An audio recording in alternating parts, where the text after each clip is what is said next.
Have you ever touched a piece of silk, that super soft, shiny fabric? Well, have you ever wondered where it comes from? It's not just made in a factory. The story of its discovery is this incredible legend out of ancient China, and it's got everything. An emperor, a queen who isn't so happy, and, believe it or not, a tiny little bug with a huge secret. And just so you know, this explainer is created by Abdulrahman El-Nagi. We are going to dive deep into this amazing story, and I promise, by the end of this, you'll be ready for any question about silk that comes your way. Okay, you ready? Let's do it. So here's our game plan. We're going to follow the story right from the beginning, where we meet the emperor and the weaver. Then we get to the big aha moment in the garden. We'll see how they went from a little cocoon to a thread, and then how they made that first piece of silk.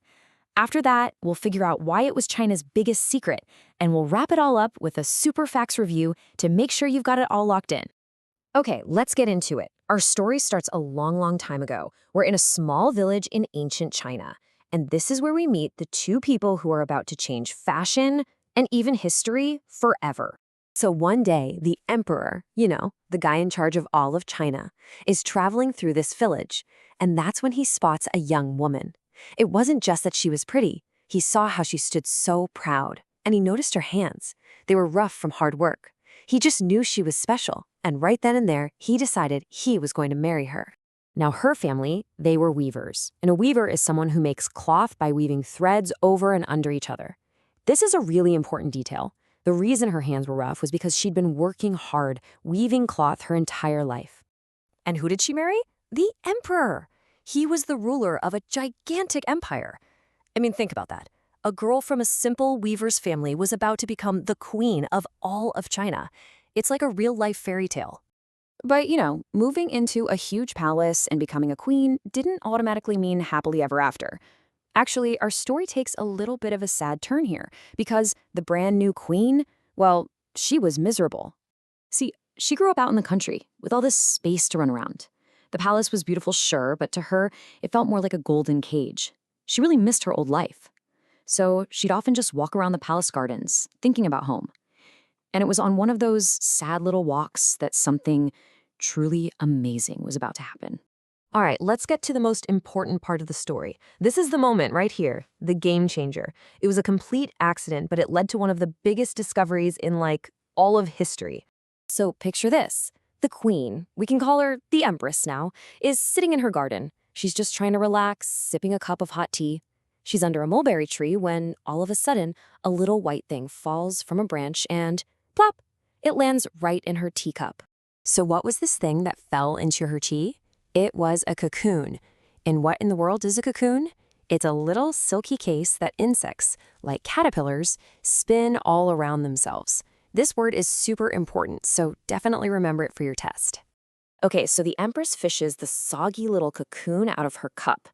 But because the tea was so hot, something weird started to happen. The cocoon started to come undone. It began to unravel. What do you think she found? She found threads. But these weren't just any old threads. They were incredibly thin, but they were also super strong. And they had this beautiful, shimmery shine she'd never ever seen before. She just kept pulling and pulling, and this one single long thread just kept coming out.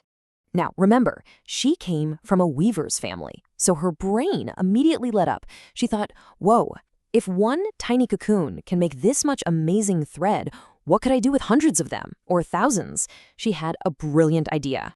So she got right to work. She taught her servants a simple 4-step process. Okay, pay close attention here, because this is exactly how silk was first made. Step 1, they gathered tons of cocoons from the mulberry trees. Step 2, they dropped them into hot water, just like what happened with her cup of tea. Step 3, they carefully unraveled that one special thread from every single cocoon. And finally, step 4, they took all those incredible threads and wove them into the very first piece of silk cloth. And this new fabric, wow, it was softer, brighter, and way more beautiful than anything anyone had ever seen before. And because of that, it didn't take long for it to become China's greatest and most protected secret. So let's think about this for a second. Why? Why would they be so secretive about it? I mean, if you had just invented something this awesome and valuable, would you just go tell everybody how you did it? Probably not. And they didn't either. They kept it secret because it gave them a huge advantage. I mean, it was the best, most beautiful cloth on the planet. At first, only the emperor and other royals were even allowed to wear it. But soon, word got out, and people in faraway places like ancient Rome were desperate to get their hands on it. This demand created the famous Silk Route, a trade route that made China incredibly rich. But secrets that big are really hard to keep forever. The legend says that years and years later, a Chinese princess was supposed to marry a prince from another country. The guards searched all of her stuff to make sure she wasn't taking any cocoons with her. But she was clever.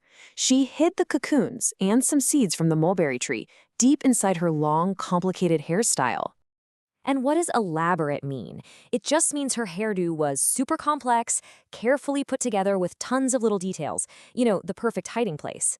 So when she got to her new home, she took out the cocoons and taught her new people how to make silk. And just like that, the secret was out. What a story, right? Okay, let's do a super fast review to make sure we remember all the important stuff for that test. You ready? Let's go. First up are key words. Remember, a cocoon is that silky case spun by insects. A weaver is a person who makes cloth, like our empress's family. And the emperor is the ruler of an empire. Got those? Awesome. And what about the 4 steps for making silk? Let's run through 'em one more time. Step 1, gather the cocoons. Step 2, put them in hot water. Step 3, unravel that thread. And step 4, weave the cloth. See? Simple. You totally got this. So our story ends with that clever princess sharing the secret of silk with the world. And that leaves us with one last big question to think about. What makes a secret too important to keep? Do you think the secret of making silk was something that belonged to the whole world all along? It's definitely something to think about. You guys did an amazing job today.